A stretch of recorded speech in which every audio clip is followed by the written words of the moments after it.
Hello, so today what I'm going to do is talk about goal setting, how to set goals and what we should use when setting them, but then also what we need to be mindful of whilst when we are setting goals.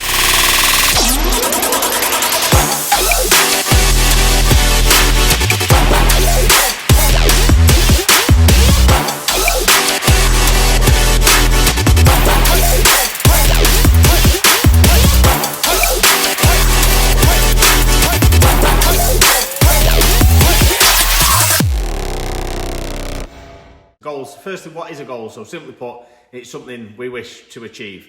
These can be as simple or as complex as we wish them to be. And goals aren't limited to individuals.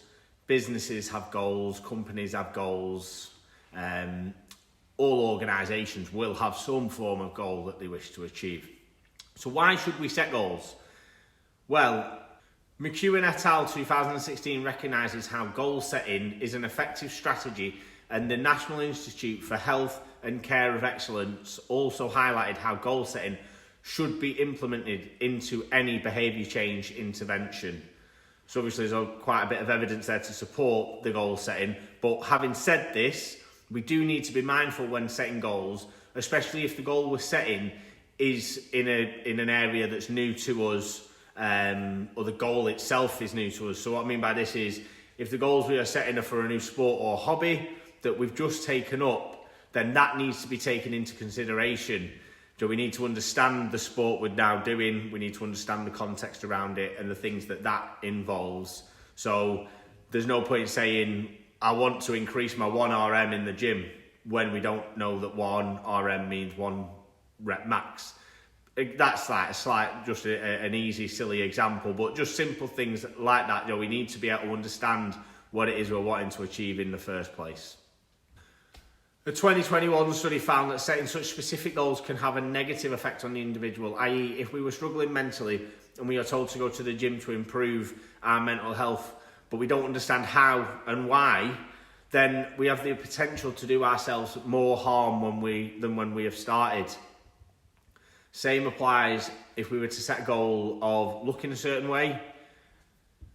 We can't blindly just say, I'm going to look this way in a few months, few weeks, whatever it may be, as it isn't as easy as that. Yes, we can look that way, but then when we set that goal, we need to set it with a realistic time frame.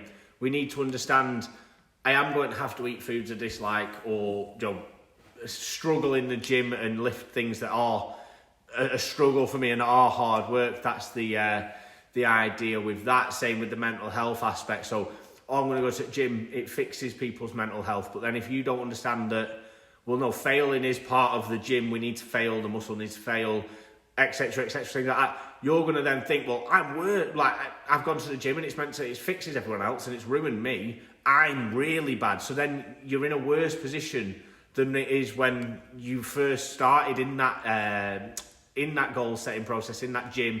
Oh, this is going to help me, this is going to, whatever XYZ problems, issues may be that we're trying to get away from. So like I say, we need to be mindful. So in goal setting, I like to set long, medium and short-term goals.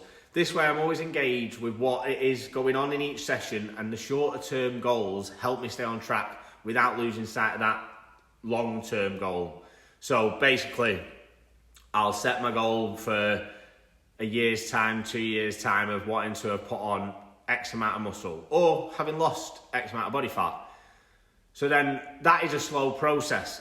So then I would want to set a medium-term goal that's on the same levels and on the same lines that's going to help me achieve that long-term goal, and then also a short-term one that's going to help the medium-term goal. And then you'll build up like that. So say my long-term goal is put on muscle. So then a medium-term goal would maybe be get a certain amount of reps with a certain weight in the gym that I currently can't get. So say I want to get X amount of weight on a bench press or something like that, because that is going to have a relevant benefit to the long-term goal, because obviously the more muscle mass you have, the stronger you're going to be. Then a short-term goal to that could even be something as simple as, I want to be getting X amount of calories in a day. Obviously we know we need to eat certain things and eat certain calories to put on certain weights. So that could then be that short-term goal. So each week I want to get X amount of calories. And it's a simple thing then. You can go day to day, you can look at that. So it is really short-term, but then those little ones add up. That's what's going to hit the medium one. The medium ones add up. That's going to hit the long-term. Whereas if we just set the long-term goal, we may lose sight of where it is we're trying to go with ourselves, and we may think, oh, this isn't working, I'm just going to sack this off now. Whereas, like I say, those short, medium goals, boom, yes, got that one, right, next one, reset it, right, let's set another short. So you're always hitting, so you're going to get that sense of accomplishment bit by bit leading up to the overall one. So in terms of like what we use to set these goals, I use the SMART acronym. Specific, so we want the goal to be specific to ourselves, but we don't want to make the target where we're trying to achieve something too specific, i.e. if I'm wanting to get faster, that's my goal, not I need to get a specific time. Again, if I am at that elite level and I need to get set times, then obviously that is that. But for your average person, for what we're wanting, so it needs to be something specific, but we don't want to make it overly specific. Like again, then it has that potential. It's not going to, it just has the potential for us to go backwards and maybe feel disheartened. So if we are someone that's just doing this as a hobby, more so than anything else, set a goal of getting faster, but we don't need to be too hard, too specific in that sense, as long as it is relatively specific. Like I say, obviously, if you are an elite level athlete, if you're wanting to be an elite level athlete, then we need to be specific. But again, it's relative to us. So then you'd want to be specific, but you have that understanding, you've built that foundation, etc., with things like that. So again, just specific, but relatively specific. We're not Olympians. If we're not Olympians, we don't need to be doing and pushing ourselves to that extent. But we do need to push ourselves to reach a goal. But like I say, so it's just set it faster rather than trying to beat the world record time. Again, relative to ourselves. Measurable, the second one. So can we track our journey to see when we have reached our goal, i.e. stepping on the scales, tracking how much we lift, just anything that is, yes, that's less or more than last week. Achievable. Can I actually do it? Do I have access to a gym? Do I have access to the money to get the amount of foods that I need to eat to be a bodybuilder? Sounds daft, but it's important. We need, if you want us to be a certain, look a certain way, or do Olympic lifting, do you have access to a gym that has those facilities for you to be able to Olympic lift? It may sound silly, but it's such an obvious one that a lot of time we fail on, we fall on. We may set a goal before we have that, right, I'm going to use this gym, that's there, I can get there, things like that. So we need to basically understand, do I have access to the things that I need to be able to achieve my goal? Relevant. So is this goal that I am setting, is it relevant to my overall goal?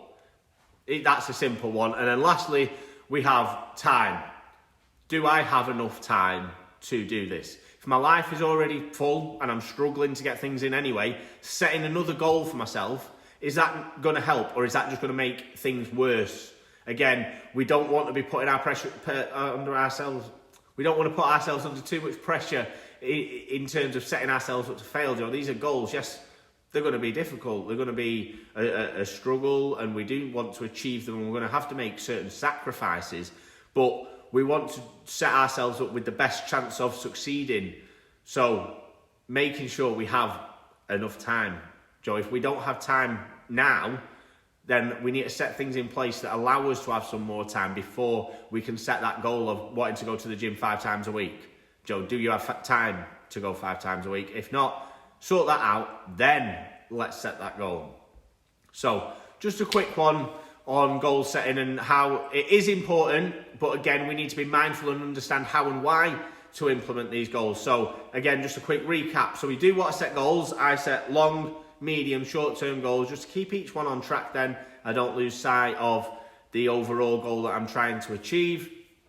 Wants to be specific, so you're a bodybuilder, you want to put on more muscle, you want to put on a little bit more weight, but it doesn't need to be too specific in terms of I need to be this body fat. You know, if we're coming into a competition, then perhaps so. But again, we will have already built up that resilience in the past. So if we're new to bodybuilding, new to the gym, new to anything, so I'm just using that as an example. So we're new to wanting to put on muscle mass. The goal we're setting is that's that. We don't need to be looking at finite measurements and things like this. We just need to look at the overall. Right, yeah, that's there. I've put on bulk muscle. Right, that's achieved now. Now let's make it a little bit more specific. We can make it more and more specific as we go on, but to begin with, we don't want to make it overly specific. So I hope this helps with your training, guys. Again, these things are achievable. They're meant to be hard, but that's part of it. But we don't want to set ourselves up to fail. We want to have as many things in place to make us achieve our goals. Good luck with your training.